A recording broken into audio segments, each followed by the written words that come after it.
Doşa varmışam bazı. Bir balaca karlılığım. O da ki özünə lazım olanda belə işdir, hə? Lazım. Lazım olanda işdir. Sözün əsl mənasında xoşbəxt olur. Belə də ki, gəlin bacıma, büyük məsləhət görürəm. Elə yaxşı oğlandır. Necə fırlatın, evdəkilərlə qarşı da gedəcək. Nə deyirsən, bax o da olacaq. Bugündən bir şillə vurma ki, qoyur. Əsas o da əskəri haqqında danışmıyor beləsən. Danışırlar. Əskərlik, orada necə povur olur. Büyük bu söhbətlər.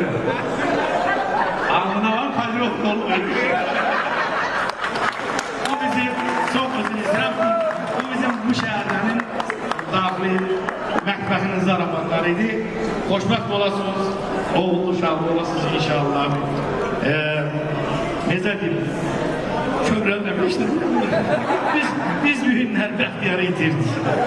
Amma başqa bir ailədə bəxtiyarı tapdılar. Bravo! Xoşbəxt olun.